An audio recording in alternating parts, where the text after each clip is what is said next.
மருத்துவ பரிசோதனைகள் செஞ்சுக்கிறதுக்காக நடிகர் ரஜினி மறுபடியும் அமெரிக்கா போயிருக்கிறதா தகவல்கள் வெளியாயிருக்கு. அங்க 10 நாட்கள் ஓய்வு எடுத்துக்கிட்டு மறுபடியும் அவரு சென்னை திரும்புவாரு அப்படின்னு சொல்லப்படுது.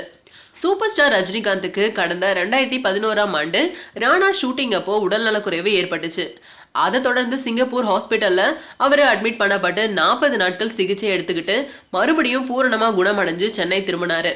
அதுக்கப்புறம் தான் அவரு கோச்சடையான், லிங்கா, கபாலி போன்ற படங்கள்ல நடிச்சிருந்தாரு. கபாலி படங்கள் நடிச்சிட்டு இருந்த சங்கரோட இயக்கத்துல தயாராகிட்டு வர இந்திரன் படத்தோட பார்ட் 2 ஆன 2.0 படத்துலயும் அவர் நடிச்சிட்டு இருக்காரு. அது மட்டும் இல்லாம கபாலி பட வேலைகள்லாம் முடிஞ்சதும் தன்னோட குடும்பத்தினரோட அவரு அமெரிக்கா புறப்பட்டு போயிட்டாரு. சுமார் 2 மாசங்கள் அங்க தங்கி ஓய்வு எடுத்துட்டு இருந்தாரு.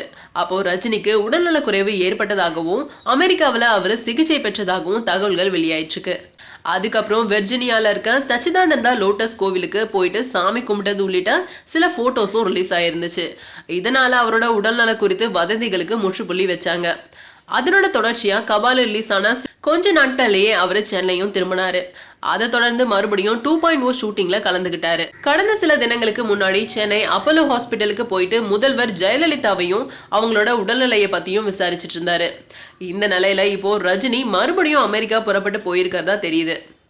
மருத்துவ பரிசோதனைகளுக்காக அவரு அமெரிக்கா போயிருக்கிறதாகவும் 10 நாட்கள் ஓய்வுக்கு பின்னாடி அவரு மறுபடியும் சென்னை திரும்புவாரு அப்படின்னு சொல்லப்படுது.